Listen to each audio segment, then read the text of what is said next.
Once we have defined our purpose of existence, we need to know who we are serving, and that can be often very tricky if not properly defined.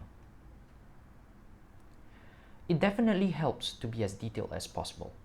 We will use Asia P3 Hub as an example. We will start with our funders, and that's World Vision and another government donor. Within World Vision itself, we have other sub-stakeholders.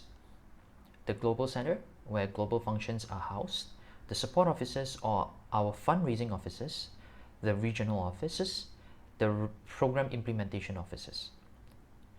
Even within the program implementation offices, we have to be a bit more precise. We are mostly dealing with the resource development folks and previously the water, sanitation and hygiene folks.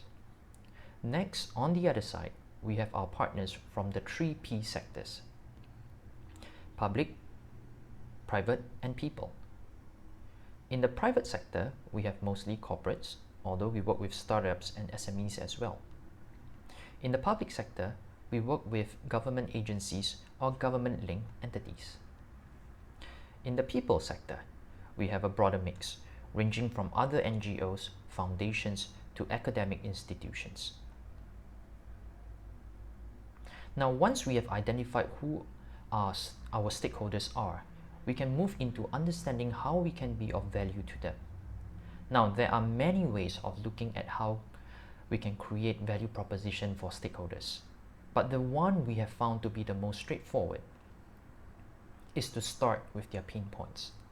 What keeps them awake at night? What is some of their biggest frustration? What are some of the things they hope to be solved? Once there is a real pain point, you want to see how you can be the painkiller.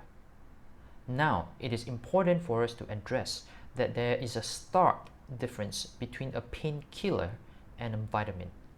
If today you have a huge pain, a painkiller is a must-have.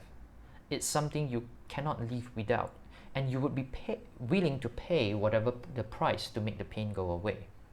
On the other hand, a vitamin is just a supplement. It's a nice to have. Some days you may forget about it, and you will probably only consider this if your budget allows. So you want to be a painkiller, not a vitamin. Unfortunately, more often than not, we are like this guy. We don't know what our stakeholders' problems are, but we are confident that we are the solution. We would just like to make two important notes when you are mapping the pain or the problem. Firstly, please make sure it is an admitted pain by your stakeholder. In other words, you want them to articulate it themselves. Let's give a simple example. Let's say I'm balding or losing hair, and you have the miracle hair loss shampoo.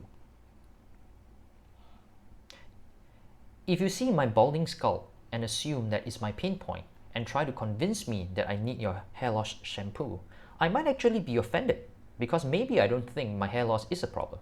Maybe I like being bald. Sometimes your stakeholders may have latent pain, which is a bit of an improvement over assumed pain. As in, they kind of know that it is a problem, but they sort of just live with it because they probably have other bigger priorities to worry about. So maybe I have been keeping my hair short just to make my baldness a little less obvious. The best situation is when your stakeholders have an admitted pain. I admit that my hair loss is a problem and I'm about to find a solution to fix it. Then your shampoo is my painkiller. The second thing we would suggest is to be as specific about the pain as possible. So let's say we say NGOs need new ways of working to generate resources. That is still a little too vague.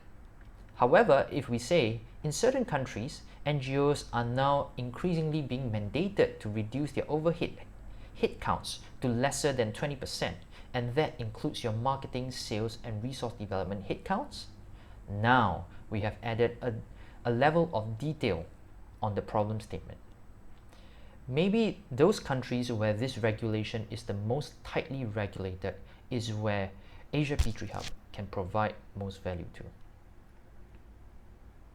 Pause the video and in your workbook, sketch your stakeholder map, list out all your major stakeholders and their potential pain points.